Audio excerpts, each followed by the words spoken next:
If you're a grappler, wrestler, this is an exercise you didn't know you needed to turn you into an absolute weapon. You'll be throwing people anywhere. Think Bo Nickel in the UFC when he's got a hold of someone. And even if you're an MMA fighter, this is one of those exercises that can help you as well within your grappling. Now it's called the floating pull. And it's not a deadlift, but an Olympic weightlifting variation. I'm a big fan of weightlifting derivatives if you can do them well.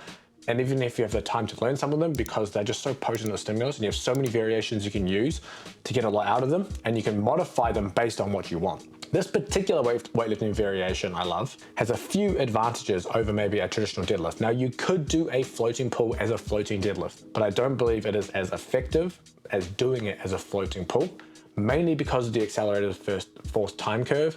So in a deadlift, you're having to decelerate as you start to get past your knees to be able to stop the bar.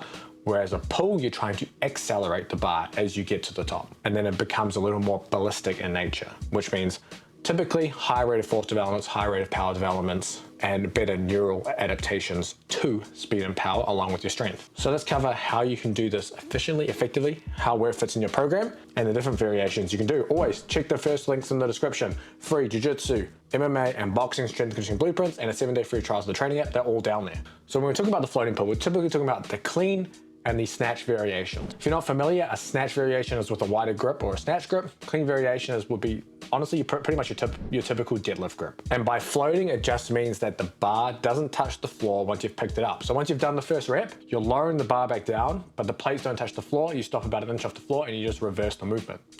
As you can probably imagine, it is pretty brutal because you have to support this load for the entire set. So if you're doing a set of 5, you're supporting this heavy load while you're coming up and down. You got that eccentric on it, unlike which you don't typically have on a deadlift. And then you're having to reverse that to come back up. And you're having to maintain postures that are important for grappling. If anyone's familiar where you're having to keep heads up or very big chest postures when you're in someone's guard. In some instances, having to have that posture while standing when you're grappling.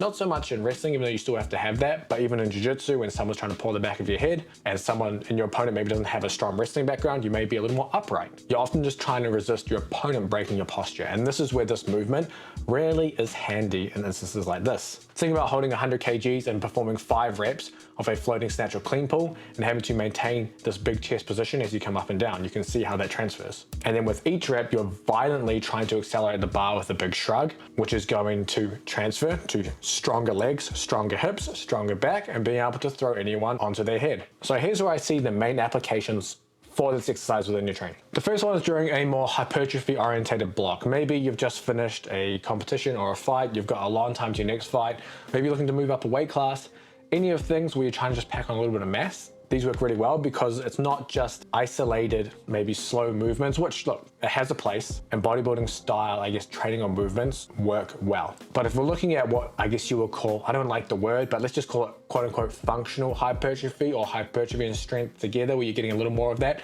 this is where this would fit. And I really like it because you get the size along with crazy strength while doing this. It means that you're gonna do typically around sets of 5, I found as the sweet spot, and that would be kind of like your quote unquote higher rep floating pull work, and you can do this relatively heavy. Now this would be one of your main lifts in your training. So for example, let's say you do your traditional general warm-up, maybe you do some kind of high velocity work, maybe doing some kind of jumps, some throws, because you're always gonna keep a thread of everything within your training. So you're gonna do that first, and then your first main movement is going to be one of these floating pulls. Then you might follow that up with some upper body work and some single leg work. And you'll just run sets of 5, typically around 3 to 4 sets of 5 throughout this hypertrophy emphasized training phase. Now this also works well within a heavy strength phase or even some kind of work capacity phase, because you could actually use it even in a complex. So you could do some kind of floating pulls, even along with Romanian deadlifts and a complex, or it could be done as part of, if you are more proficient in the lifts, power cleans, power snatches, and then doing floating pulls directly after them. But regardless, they work well here. Now, if you're doing it within a heavy strength phase, you're typically doing it for, in my opinion, sets of about 3. And that's where I found the sweet spot on these. Allows you to go very, very heavy, but you're still able to support that load for those 3 reps. Same again, 3 to 4 sets, and you're good to go. This can be your main movement. You can replace deadlifts, if you're doing deadlifts, with this exercise. Otherwise, you're gonna do squats and you're gonna do something like this. Now, most importantly, when you're doing these, use straps. The goal is not to be able to hold the bar for all 5 reps with your hands, and the knurling grate your hands to pieces, and the snatch grip is gonna be very hard to hold anyway. Use straps because you want to support the heaviest load possible to be able to do the floating movement. If you don't have the technical background of the Olympic lifts, you can start at the top of the movement to make it a little easier. Sometimes starting from the top down can be a little easier since finding the position of the floor can be relatively difficult. So I would do the clean variation because it is the easiest versus the snatch.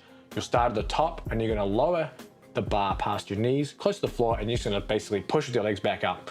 Now, there's a lot more technical things going on, and I don't really want to cover it in this video because it makes it very hard to just talk it, but I have some previous videos on the channel looking at various clean pull variations you can search, and that goes through a little more detail of how to do these correctly. In fact, what I'll do is I'll leave it right here. Watch this video next. It will cover the clean pull, and that clean pull will give you the understanding and the technical ability to be able to perform this in a floating manner.